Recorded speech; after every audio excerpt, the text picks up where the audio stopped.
Donc Fatima, aujourd'hui, elle a un peu plus de 30 ans et moi, quand je l'ai rencontrée, elle avait 17 ans. Je l'ai rencontrée dans un dispositif d'insertion pour des jeunes enfin, voilà, qui étaient sortis de l'école sans qualification, qui avaient pour partie un passé délinquant, qui étaient aussi des jeunes suivis par soit les services sociaux, soit la protection judiciaire de la jeunesse. Donc elle était dans un dispositif, ils étaient une douzaine de stagiaires. Elle faisait partie de ces 12 et donc je les ai fréquentés les 12 pendant 6 mois. Ça, c'était dans le cadre de ma thèse. C'est la première avec qui j'ai fait un entretien des 12 et donc elle a joué un rôle important aussi après pour convaincre les autres enfin voilà, que j'étais pas forcément très dangereuse.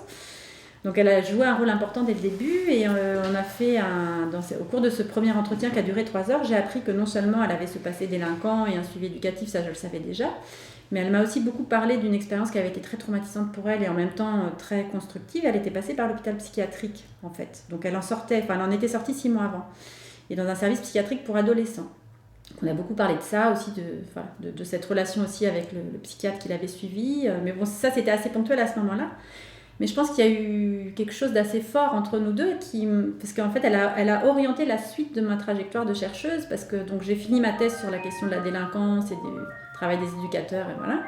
Et après ça, mon projet de recherche pour entrer au CNRS, c'est un projet sur la psychiatrie pour adolescents. Et en fait, je suis allée enquêter le service dans lequel elle a été hospitalisée. Donc moi, j'y suis allée 10 ans après son hospitalisation, peut-être, je sais pas, quelque chose comme ça. Et puis, j'ai enquêté son psychiatre, en fait. Donc on a quand même et on est toujours, toutes ces années, on est toujours resté en lien. On s'appelait de temps en temps, il y en avait toujours une des deux qui relançait l'autre. J'ai été aussi présente dans sa vie au moment où elle est tombée enceinte et s'est retrouvée à la rue. Enfin, il y a eu plein d'épisodes comme ça où on s'est jamais perdu. Et donc c'est vrai que je me suis aussi questionnée sur cette relation. Et moi, je pense que j'arrive à un moment de ma trajectoire où il faut que je fasse le bilan de mes recherches, l'habilitation à diriger les recherches. Et ma trajectoire de recherche est tellement liée à elle que c'est comme si j'avais envie de faire le bilan aussi avec elle de quelque chose. Et comme si aussi aller vers tourner la page de ce que j'ai fait, c'est aussi tourner quelque chose, enfin l'aider elle à tourner une page peut-être. Enfin je sais pas, on a une relation comme ça, quelque chose d'assez entremêlé, en partie mystérieux, tout n'est pas clair pour moi. Et puis du coup elle incarne vraiment, je pense, ce qui a été un peu le cœur de mes obsessions dans mes recherches depuis 15 ans, c'est aussi, elle est passée par toutes les institutions possibles et inimaginables, Fatima. Elle est passée par la protection judiciaire de la jeunesse, elle a su aussi solliciter des assistantes sociales, elle est passée par la psychiatrie pour ados, elle est passée par un foyer mère-enfant. Et donc en fait, elle incarne vraiment ce que moi j'ai essayé aussi de montrer dans mes recherches, c'est comment les institutions peuvent aider, ce ne sont pas que des institutions de contrôle. Voilà, c'est un peu comme ça qu'on a analysé ça dans les années 70, le contrôle social, la normalisation, voilà. Et c'est certes ça, mais moi ce qui m'a intéressée dans sa trajectoire à elle, comme dans celle d'autres, mais dans la sienne c'est vraiment puissance 10, c'est à quel point aussi les gens peuvent s'approprier et en faire quelque chose de ce suivi. Et que c'est parfois eux qui vont le solliciter, qu'ils l'utilisent à leur façon, qu'ils en tirent des ressources aussi, que ça participe de leur construction et de la manière dont ils peuvent aussi se réapproprier leur vie. Et donc faire un film et son portrait, c'est une manière de mettre la loupe sur ces choses-là. Je pense aussi que j'avais envie d'aller vers une autre forme, qu'il y a des frustrations aussi dans l'écriture, en tout cas académique, dans l'écriture universitaire, par rapport à ce qu'on peut vivre quand on fait une recherche sur un terrain. Il y a une dimension de la relation humaine, il y a une dimension de l'émotion, de ce qui se passe dans la rencontre, qui est difficile à retraduire. Ou alors peut-être il faudrait faire de la littérature, et pour l'instant en tout cas je ne me sens pas capable, et puis c'est encore une autre forme. Mais en tout cas ce qui est sûr, c'est que dans l'écriture académique, il y a quelque chose qu'on ne peut pas traduire de ça. Quand on fait une enquête, on vit avec des images, des scènes et des gens pendant parfois plusieurs années, tant que c'est pas sur le papier. Et donc moi j'ai ce sentiment-là d'avoir des images plein la tête. Et ces images, en fait, je les ai que en moi et je pense l'envie de les partager à un moment donné. Et avec l'idée qu'on touche aussi un autre public. Mais que c'est un autre média pour faire comprendre des choses. Compte tenu de la relation que j'ai avec cette jeune femme, que je connais depuis 15 ans, sur qui j'ai fait mes recherches, qui est un peu le fil rouge de toutes mes recherches, en fait, cette relation, elle était tellement en miroir, alors médiatisée jusqu'à présent par la recherche, qu'en fait, se retourner dans son histoire avec elle, et notamment sur son passé, je pense qu'il fallait ce que les psys ou peut-être les anthropologues appellent un tiers. Je pense que c'était il fallait qu'elle... Et ça, je l'ai mesuré vraiment au fur et à mesure des repérages, qu'il fallait que c'était bien que Marie soit là. Et je pense que j'ai aussi choisi Marie parce que je pense que inconsciemment, je savais qu'elle pouvait aussi tenir cette place-là. C'est peut-être la différence, c'est que moi, je pense tout de suite à ce qu'il va pouvoir faire film ou être dans le film, ou être de la matière pour raconter l'histoire. Peut-être c'est... Et ça, c'était, enfin, je veux dire, c'était ça qui m'a fait dire rapidement, il y a un film possible.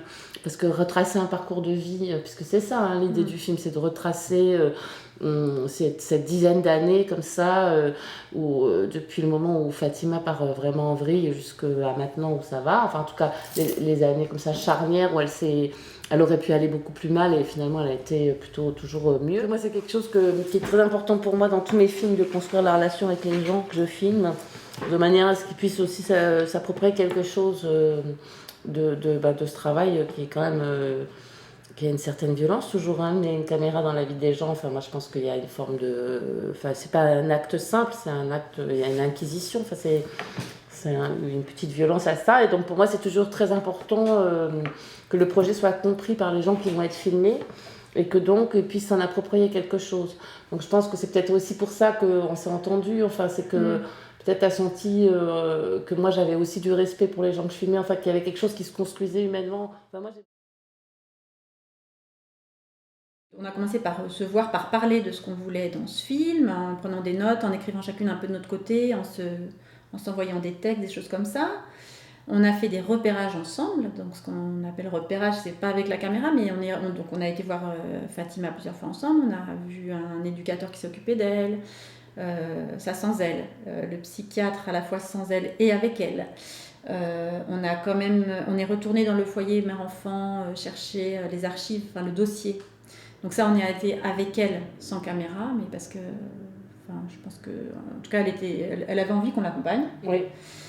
On a fait tout un ensemble de démarches. Déjà, on a aussi, pour le coup, ça filmé la relecture d'une partie de son dossier médical par le psychiatre à l'hôpital. Donc, on a commencé à faire des choses comme ça ensemble, qui aident à quand même progressivement penser et peut-être voir le film ensemble. Je ne suis pas sûre que pour l'instant on ait exactement le même film dans la tête, mais je pense qu'il y a quelque chose qui se rapproche de plus en plus.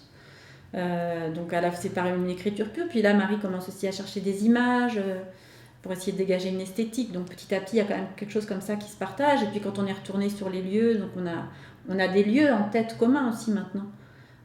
Donc le travail ensemble, pour l'instant, ça a été du travail de rencontre et du travail d'écriture.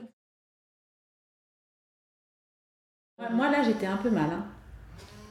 C'est vrai, je me suis dit mince, que du coup, j'avais déjà mis en branle tout un dispositif parce que j'avais obtenu déjà une formation par le CNRS quand même pour me former un tout petit peu la caméra, des choses comme ça au montage. Donc j'avais déjà fait ça, j'avais déjà je crois que j'avais déjà engagé tes psys, tout ça. Et donc quand elle a commencé à dire qu'il y avait plus d'images, je me suis dit non, il n'y a plus de film.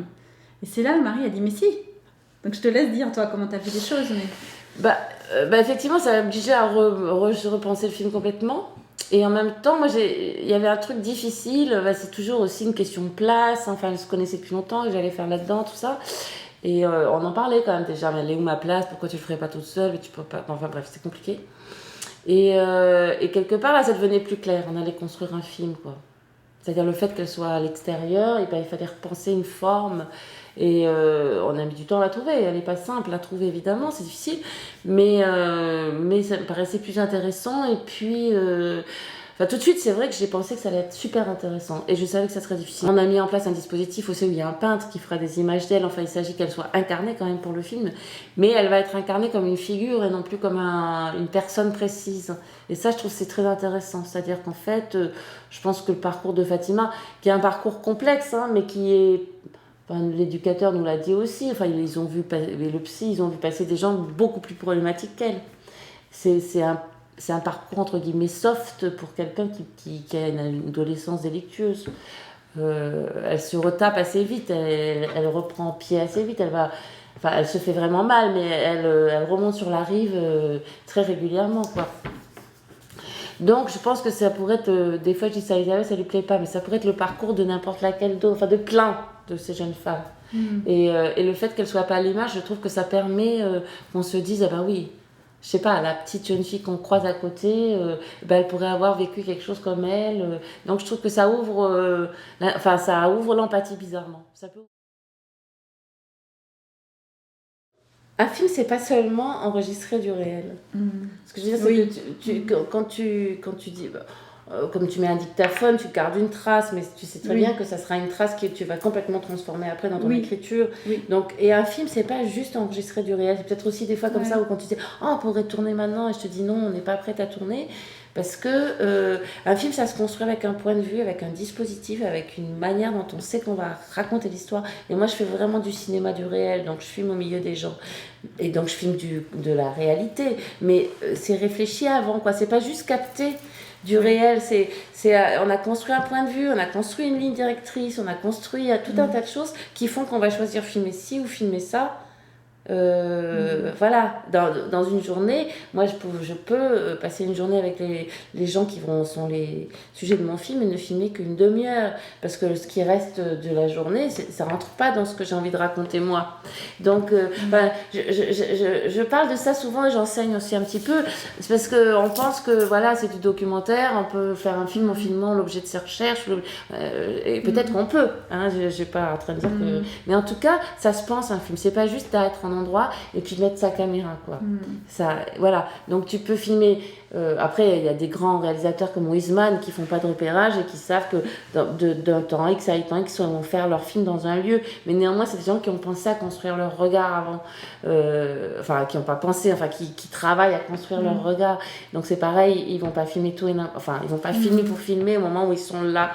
Donc ce que je veux dire, c'est que c'est pas parce qu'on va filmer ces entretiens qu'on a forcément un film à la fin. Tout à fait. Hein, peut-être aussi, hein, mais en tout cas, c'est pas comme ça. Enfin, je pense vraiment que c'est pas comme ça qu'on fait un film documentaire. Et moi, je pense que j'aurais pas réussi, et puis je sais pas si certains le font peut-être, mais c'est-à-dire que penser en même temps ma recherche et penser un film en même temps, dans le même temps, moi en tout cas, j'aurais pas été capable.